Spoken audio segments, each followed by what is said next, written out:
소설 백년화 세 여자의 납치 사건과 예지적 꿈의 세계. 세 여자의 납치 사건을 꿈의 예지로 풀어나가고 있는 소설이다. 소설 백년화 제6회. 하연은 원래 강원도 춘천에서 남녀공학의 고등학교를 졸업했다. 그녀는 고교 재학 시절부터 남달리 뛰어난 미모와 덕성스런 얼굴에서 풍기는 분위기로 여러 사람으로부터 향토 축제에서 선발하는 미인대회에 나가기를 수차례 권유받았다. 하지만 그녀는 소박하고 순수한 터이라 그러한 대회에 나가는 것조차 멀리하고 있었다.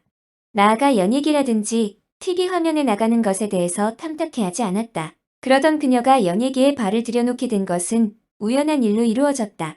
고등학교를 졸업할 무렵에 아버지의 사업이 실패하게 되자 집안이 경제적으로 어려워져 대학 진학을 포기해야만 했다. 설상가상으로 아버지는 병으로 눕게 되셨고 치료비마저 감당하기 어려운 형편으로 그녀 혼자 집안의 굳은 일을 도맡아 하던 중이었다. 그리하여 고교 졸업을 앞두고 있던 그해 겨울, 그녀는 아빠 친구의 간절한 부탁으로 강원도 횡성군 둔내에 있는 현대 성우 리조트 스키장의 커피숍에서 새로운 직원을 채용하기 전까지 일주일여를 임시 아르바이트로 도와주게 되었다. 아버지의 약값도 대기 어려울 정도로 어려워진 가정 사정도 있었지만 그동안 그녀의 집안을 도와준 아빠 친구의 부탁을 거절할 수만은 없었다. 하지만 이것도 사실은 아빠 친구가 하연의 미모를 높이 사서 평소에 그가 알고 지내던 노 회장에게 하연을 추천하기 위하여 아르바이트를 하게 한 것이라는 것을 당시에는 알지 못했다. 하연은 때마침 그곳에 휴양차 와 있던 모 영화사 제작의 뒷돈을 대주던 한국 영화계의 대부격인 노 회장의 눈에 들어 전격적으로 스카우트되어 연예계에 발을 들여놓게 되었다. 노 회장의 사람을 보는 눈은 한 번도 빗나가 본 적이 없었다. 커피숍에서 하연을 처음 본 순간 노 회장은 자신의 눈을 의심하였다. 그녀의 청초한 모습은 그로 하여금 사별한 아내와의 젊은 시절의 아련한 기억을 떠올리게 하였다. 그가 아내와 사별을 한 지는 벌써 오래전이었으며 그동안 그는 홀로 지내오고 있었다. 그에게는 삶의 의미를 찾아낼 다른 무언가를 찾고 있었다. 그는 하연을 보는 순간 지금까지 살아온 인생의 마지막 운명의 길을 시험해보고 싶었다. 그는 하연을 스카우트하는 대신에 아버지의 병원 치료비는 물론 새집 마련까지 제안하고 나섰다. 아울러 하연에게 모든 경제적인 지원뿐만 아니라 연예계에 데뷔하는 데 필요한 모든 것을 지원해주기로 하였다. 그 대신에 한 달에 두서너 번 자신과 식사를 같이 하거나 같이 어울려 여행하는 것을 제안하였다. 그렇다고 해서 그녀의 몸을 탐하지도 않았으며 단지 앞으로 10년간만 자신이 기획하거나 소개하는 영화 TV에 출연할 것을 권했다. 한편으로 노 회장은 하연에게 연예계에서 지켜야 할 여러 가지 일에 대하여 자상한 충고도 잊지 않았다. 권력층이나 재벌 등 외부에서의 은밀한 제의가 있더라도 절대로 응하지 말아야 한다는 것과 특히 남자와 사귀는 것에 대하여 주의를 해야 한다는 것을 강조하였다. 한번 스캔들에 휩싸이게 되면 현재의 고귀하고 단아한 이미지의 하연에게는 치명적인 독이 될 것이라는 점을 강조하였으며 하연은 그러한 노 회장의 진심 어린 충고를 귀담아 들었다. 하지만 하연에게는 노 회장이 예상했던 대로 그녀가 TV의 모습을 드러낸 지 얼마 되지 않아 재벌 2세 등으로부터의 온갖 유혹의 손길이 뻗쳐오기 시작했다. 나아가 강제적으로 납치해서라도 욕심을 채우고자 하는 무리가 생겨나기에 이르렀다. 제3장 비밀 별장의 피라미드 마 두목과 박마담. 마 두목, 그는 조직폭력계에 있어서 한때는 신화 같은 존재였었다. 혼자서 난다 긴다 하는 주먹잡이를 8명이나 쓰러뜨린 이야기는 지금껏 전설적인 이야기로 남아있었다. 그러한 그가 조직에서 물러난 것은 지금의 피라미드를 차리기 10여 년 전인 1993년이었다. 나날이 조직 간의 암투가 심해져가고 또한 주먹 세계의 한계가 보이는 듯했다. 그 당시 마 두목은 한때 잘 나갔다. 또 다른 조폭 조직과의 세력 다툼에서 상대편 보스를 제압하고 자축의 축하연을 크게 벌였다. 그러나 귀가 도중에 상대 조폭의 행동대장으로 사시미 쌍칼을 잘 쓰던 칼치의 습격을 받아서 복부와 허리에 칼을 맞아 한달여 병원 신세를 진 그였다.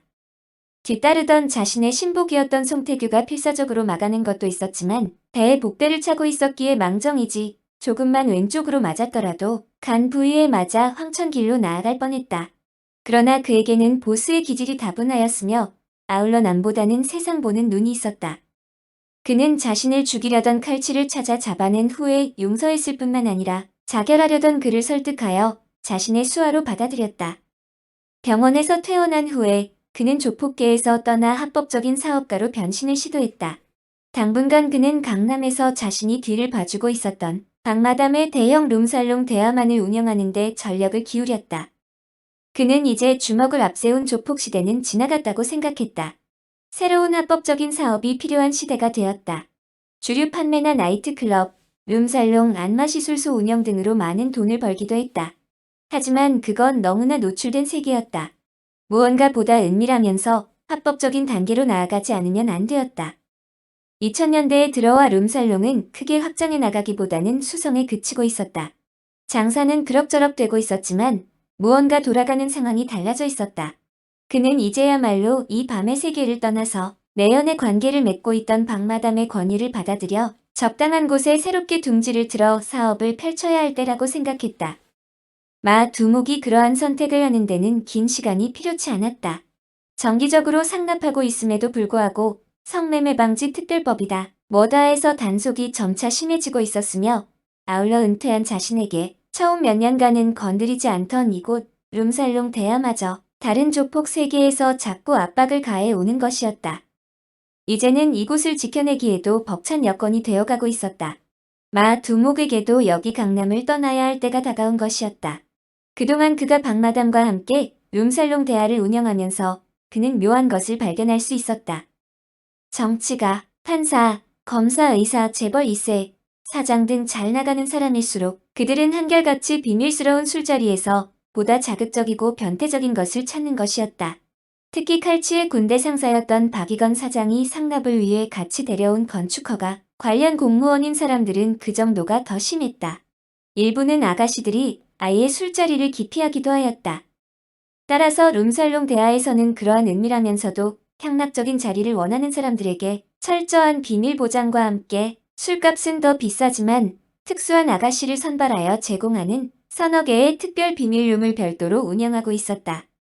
하지만 오히려 뜻하지 않게 다른 일반 룸의 운영보다도 매출액이 늘어났을 뿐만 아니라 손님들의 호응에 특별 비밀룸이 모자랄 정도였다. 그들에게는 돈이 문제가 아니라 비밀이 보장되는 보다 향락적인 밤이 필요했던 것이다. 그 무렵 신복인 칼치를 통해 알게 된 호색한이었던 박이건 사장이 서울에서 가까운 교회에 비밀 요정을 차릴 것을 부추기고 있었다. 칼치에 의하면 자신이 철원의 군부대에서 고참병장으로 있을 때 박 사장은 선임하사로 있었던 것이다. 어느 날 박 사장이 대하에 거래처 손님을 접대하러 왔다가 우연히 만나게 되었지만 그날 이후로 칼치는 박 사장과 단짝으로 어울려오고 있었다. 박 사장은 사업 수단이 비상한 편이었다. 처음에는 군납업에 뛰어들어 많은 돈을 벌었다. 나아가 조폭계에 있어 살아있는 전설이라 할 수 있는 마 두목을 칼치를 통해 알게 된 것이 그에게는 행운이었다. 그는 마 두목을 등에 업고 수단과 방법을 가리지 않고 사업을 확장해 나갔다. 그는 군납업에 이어 부동산에 눈을 떠 부동산 컨설팅 회사를 차렸다. 말이 부동산 컨설팅 회사이지 기획부동산이었다. 지역개발에 문제가 있는 부동산이라든지 도로 개설이 어려운 땅을 헐값으로 일괄 매입한 후에 관공서 등의 뇌물을 주고 용도 변경을 하여 여러 개로 나누어 쪼개 파는 것이 그의 전문이었다. 그 과정에서 문제가 생긴 경우에 마 두목 부하들의 도움을 크게 받았다. 대하에서 칼치를 우연히 만났던 그날도 시청의 도시개발과 직원과의 술자리였다. 접대를 통하여 도시개발 정보를 미리 알려고 했던 것은 물론 도로 개설 및 허가에 대한 편의를 받으려 했던 것이다. 박 사장은 그렇게 알아낸 고급 정보들을 마 두목에게 알려주기까지 했으며 나아가 박마담으로 하여금 부동산에 투자하도록 하였다. 형님, 여기 말고 다른 비밀스러운 곳에 고급 비밀 요정을 만들면 어떻겠습니까? 서울서 그리 멀리 떨어져 있지 않은 곳으로 공기 좋고 경관이 좋은 곳에 비밀 고급 요정을 차려서 손님을 비밀 회원제로 운영하면 여기보다 더 나을 것인데요. 그게 가능할까?